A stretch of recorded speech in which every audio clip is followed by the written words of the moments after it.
We're now ready to look at the last question you should address when preparing for a negotiation and planning your negotiation strategy. And that's the question of whether you should use an agent to negotiate for you. And there are a cluster of related issues to using agents. Over the years, I've had a number of students who have become agents. Two especially come to mind, two sports agents. One was the agent for a basketball player by the name of Chris Webber, who played for my university and then signed a pro contract represented by my former student, who is also my research assistant. One of my other students has been especially successful as a sports agent. I think he's on everyone's list as one of the top 5 agents in the world. His name is Rob Pelinka. Rob represents Kobe Bryant and 17 other stars in the National Basketball Association. Now let's try this hypothetical. Let's assume that you are a basketball superstar. You've just graduated from college and you're about ready to negotiate a contract with a pro team. If you hire an agent like Rob, the fee is going to be probably 3% of your earnings.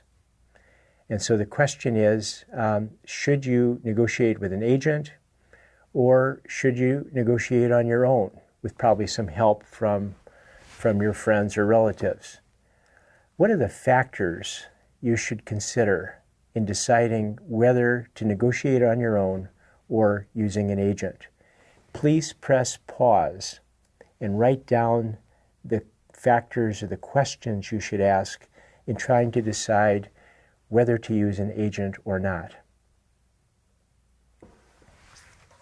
I think that your list of factors should include the following, and you might keep this checklist for future use. First of all, is the agent a better negotiator than you? After taking this course, I think your negotiation skills are going to be improved, at least I hope so, but still the agent might be a better negotiator. Does the agent have more experience in negotiating the kinds of issues that are going to arise? For example, there are going to be issues specifically to your NBA contract that the sports agent like Rob Pelinka is going to understand much better than you.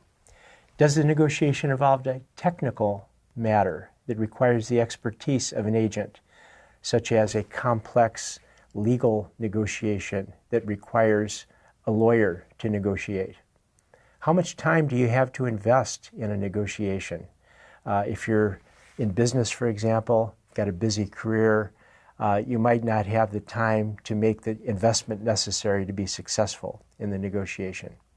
And finally, what's your relationship with the other side, especially if this is a dispute resolution negotiation? If you are in battle with the other side, perhaps it's better to negotiate with an agent who has some distance from the details of the dispute. So these are the kinds of questions that you should address in deciding whether to hire an agent. The reality is that in business, almost all negotiations are conducted through agents. In other words, the so-called principals companies hire agents, their employees, and negotiation takes place at the agent-to-agent level. One specific type of negotiation by agents involves the use of a secret agent. Sometimes companies, for various reasons, don't want the other side to know that they are in back of the deal. And so Agent A thinks that he or she is negotiating with Agent B and doesn't realize that Agent B is secretly representing another side. This is a fairly common business tactic. For example, there's an American businessman named Walt Disney. And Walt Disney, early in his career, made what he always felt was the worst business mistake ever. He built an amusement park in Los Angeles called Disneyland.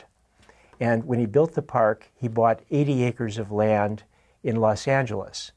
Problem was the 80 acres quickly began to be surrounded by other businesses, so he could never expand. And so he vowed that if he ever built another amusement park, he would acquire considerably more than 80 acres. When he moved to Florida, therefore, he acquired, instead of 80 acres, 27,000 acres, about twice the size of Manhattan, same size as San Francisco. And to do this, he had to use secret agents because he knew that if the people selling the land realized that he was behind the purchases, property prices would skyrocket. So as this slide illustrates, after he acquired the 27,000 acres, once word got out that he was behind the deal, prices jumped from $183 an acre to $1,000 per acre. But by that point, he had his 27,000 acres. So he hired, again, an army of secret agents. He hired real estate brokers, bankers, lawyers. He set up dummy corporations, a whole array of secret agents who infiltrated the Orlando area to acquire this land. I've been told, I'm not sure if it's true or not, that if you visit Disney World and walk down Main Street, you'll see the names of some of the dummy corporations that he created as secret agents on the facades of the offices on Main Street. So this is a very specific business tactic. But there's a more general issue relating to the use of agents that's much more important. And let me ask you this question. Let's say that you are negotiating with the agent for a company, which is legally called the principal. What's the very first question you should always ask in a negotiation? Again, in a business scenario, you're almost always going to be negotiating with an agent. What's the very first question you should nail down in that negotiation? Think about that a second. Write down your answer. I hope that you wrote down the word authority. Does the agent have authority from the principal to do the deal? Because if the agent doesn't have authority, then you're spinning your wheels. You're not going to be able to conclude the negotiation. The agent you might go into great details in the negotiation with the agent, but at the end of the day, the agent's going to say, well, sorry, but I don't have authority. I've got to go back and get approval from somebody else. And you might have to restart. So always at the beginning of every negotiation, make sure that you know that the agent has authority. Now, to dig a little deeper, there are three types of authority that an agent might have. The agent might have express authority, where the principal says to the agent, you have authority to negotiate this deal. The authority might be implied, and that occurs when the principal hires the agent for a particular position in the company. And under normal business practices, it is implied that somebody in that position does have authority to negotiate certain deals. And then there's a more complicated type of authority called apparent authority. And that is where the principal does something to indicate to you that the agent has authority, when in fact there is no authority. So let's take a look at a couple of case examples that show how these different types of authority play out. Here's a case based on a situation in China, based loosely on a situation in China that reached the courts in China. In this case, a company hired an agent, Lee, to negotiate with a manufacturer. And the company gave the manufacturer a letter of authority. The company said, Lee is our authorized agent. Now, privately to Lee, the company said, Mr. Lee, you can acquire equipment, but you are not authorized to pay over $300 per unit. In other words, that was the reservation price. You cannot pay over $300 per unit. So Lee started negotiating with the manufacturer. As it turned out, he did pay over $300 per unit. Let's assume he paid $400 per unit. So now there's a contract. The company refused to honor the contract. And the question is the company bound by the contract made by its agent Lee? Think about that for a second. What's the answer? Yes or no? Company is bound or not? And then think why. What's the reason for your answer? The correct analysis, in my opinion, in this situation is that the company should be bound by the contract made by Lee, even though they said privately to him, you cannot pay more than, let's say, $300. And the reason is apparent authority. Lee had no real authority to pay more than $300.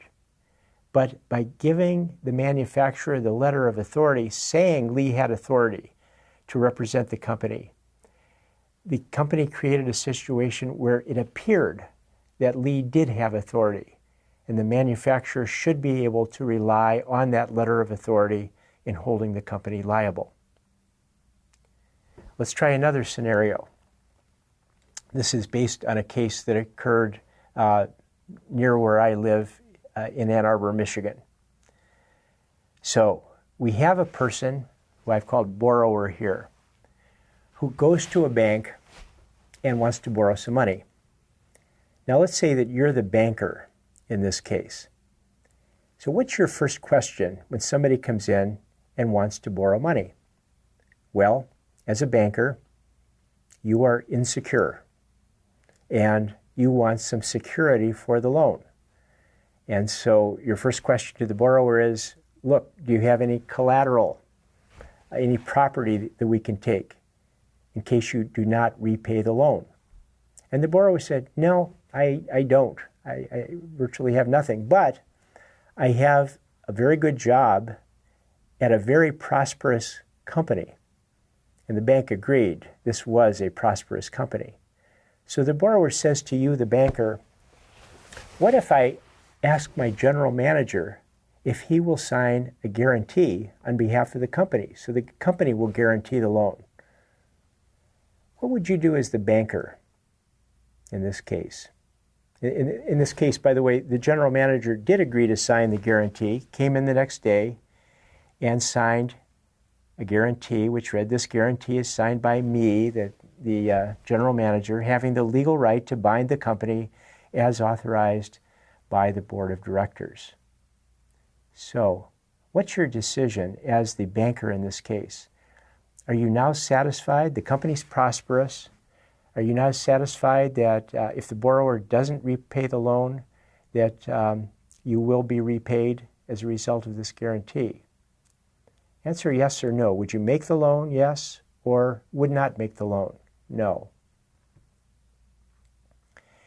In this case, the bank did make the loan. The borrower defaulted on the loan, so the bank went after the company under the guarantee. The court decided that the company was not liable. Reason? General managers have no authority to guarantee loans made by employees. That's not part of the work of a general manager. And the company did not give the manager authority to do this. There was no express authority, and there was no implied authority implied from the work of a general manager. And therefore, the bank was unable to collect the loan. Now, this case illustrates a very important and often misunderstood point. And this is the way the point was stated in the classic book, Getting to Yes. Do not assume the other side has full authority just because they are negotiating with you. Before starting on any give and take, find out about the authority on the other side. it is perfectly legitimate to inquire just how much authority do you have in this particular negotiation. Now think about this advice for a second. By the way, I love this book. It's a great book. But question, is this particular advice good advice? Yes or no? Think about it in terms of this example. Let's say that I come to you and I say to you, I am the agent of one of the richest people in the world, Bill Gates, and I want to sell you Bill Gates' home. Would you follow the advice here? Would you, before we start negotiating, would you say, by the way, do you have authority to act on behalf of Bill Gates? I hope that the answer is no. I hope that you would not ask me, the agent, that question. You should ask Bill Gates that question, the principal. Back to this bank example. The bank, instead of allowing the general manager to establish authority through this guarantee, where the manager said, I have authority to represent the company, the bank should have asked the company, does the general manager have authority? So the bottom line here is determine authority at the beginning of a negotiation. That's good advice. But don't ask the other side. Don't ask the agent, if that's what they mean by the other side. Ask the principal. So in conclusion, I recommend that you use the factor list when you're deciding whether to use an agent during negotiations. And at the beginning of every negotiation, find out whether your counterpart has authority to make a deal.